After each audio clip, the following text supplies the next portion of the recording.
Wouldn't you like to thrive doing Uber Eats shop and pay orders, only using one technique that's going to keep you profitable? I was a loser for 3 years until I discovered this. And now you're going to remain a winner because you're not going to have to go through all the years of wondering, how can these shop and pay orders be worth it? I'm going to share this technique, and then I'm going to give you a bonus tip that you can apply to all types of shop and pay orders. This is something that you can and should do right now to see immediate benefits. And then I'm also going to share some recent shop and pay orders that I did last month, and I think you're going to be excited. Are you ready for the big reveal? Here it is, the secret to being profitable. If there's only one thing, only do low item count orders. Think about this. It makes sense. When you're doing regular food deliveries, you go in the restaurant, you're picking up one order. It's already been prepared, and you leave. So it makes sense if you went in a restaurant and you picked up 20 different orders, that's a lot of stuff. So apply this to shop and pay orders. The difference is low item counts. You can go in the store, you can get it really quick, check out, and be on your way. This is going to save you so much grief and trouble. We all know that time is money. The faster you can get a shop and pay order done, then you can get on to the next one. But if you're bogged down in a store with your shopping cart full, that's really going to take a lot of time. And you may not realize it, but on Uber Eats, you have to get permission from the customer if something's out of stock or something's not right. So if you only have 1 or 2 or 3 items, the likelihood of having to contact the customer is far less than if you had a giant grocery cart full of 50 items. Again, I think you can see the importance of this. Spend as little time as possible doing the order, and then that frees you up to do any kind of order. So let's look at a couple. Here's one from later last month, 10:04, 2 items, 4 units. And it's 27 minutes, 4.7 miles. And it was inside some ginger and lemons. The thing that really took me the longest on this order was the ginger. They weren't in stock, so I asked the worker. He went in the back and checked, and he brought out a big fresh box. Otherwise, I'd have been faster. So overall, it was really easy. If you can imagine if everything was in stock, in and out in 5 minutes. And then I checked out and went to the customer's drop-off location. Everything was smooth. This next order, this was from Albertsons, 1 item, and it was a 12-pack of White Claw. So obviously, we want to get things that are cold for the customer.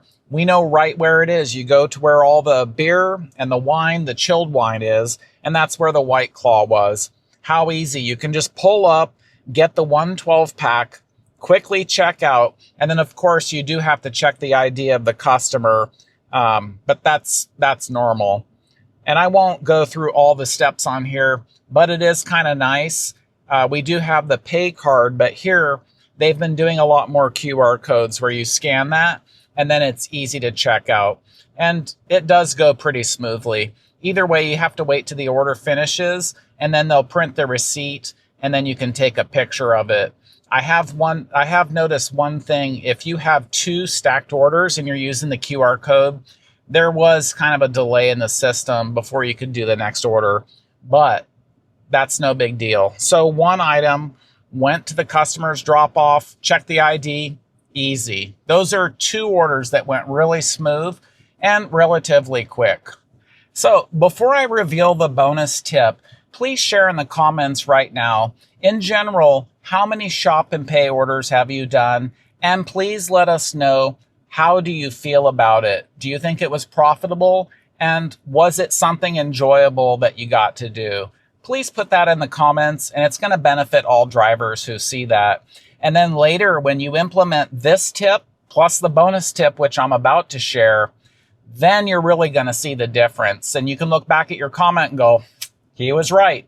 So I definitely think when you implement this tip and the bonus tip into your shop and pay order regimen, I think you're going to notice a dramatic difference in your pay and your happiness overall. And all that joy can be translated into helping the customer.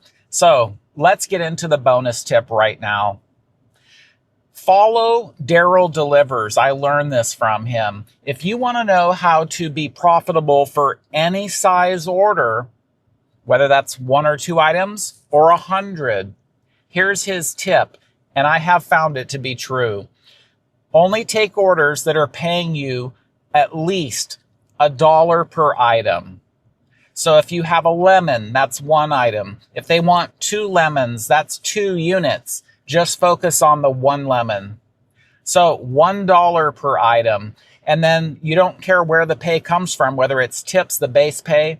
Just looking at that overall offer on UberEats, if it's $10 and it's only 2 items, and you always want to have low miles. You don't want high miles.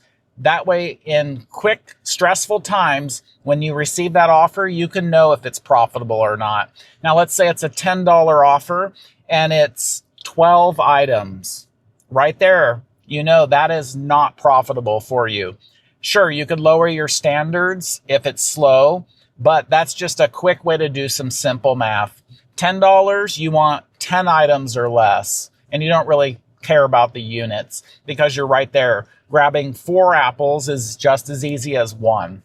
Speaking of being a loser, like I did early in this video, I want you to know that I have going on 7 years of part-time experience doing Instacart. Those 3 years that I mentioned in the ecosystem of Uber, that came from Uber, UberEats, and Corner Shop. I'll bet a lot of you don't know about Corner Shop. Check out this commemorative bag. It's one of the last remaining ones.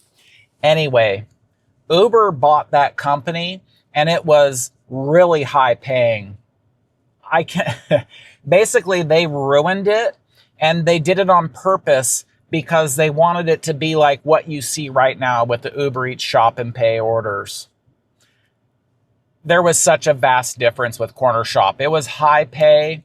The customers were great. There were many orders. Then all of a sudden that company disappeared, and where did all those orders flow through? I don't know. So dwelling on the past is only marginally helpful. It's good to know about back in the day. Let's look at a few screenshots right here. Obviously, in the beginning, I was focusing on pay. When you receive those shop and pay offers, you need to look at the miles. So I'll put a few screenshots up here of quite a few orders, shop and pay orders that I did this last month. And you'll see overall, if you do the quick math for the miles, I would say I was making anywhere from $2 to $3 per mile. That is really good. Normally on food delivery, at least during the daytime when I deliver, it averages out to be about $1 per mile, unless you're really careful. The reason I mention the miles, you have to be very careful. Wear and tear is going to add up on your car. As an independent contractor, you're the one that's going to repair it. Uber Eats is not going to send you money. So you need to be very selective and only take profitable orders, being very conscious of how many miles there are. You're going to be able to use these 2 insights right now on all your orders, making more money and having less wear and tear on your car. But what if you actually haven't done an order before? How do you know what to do?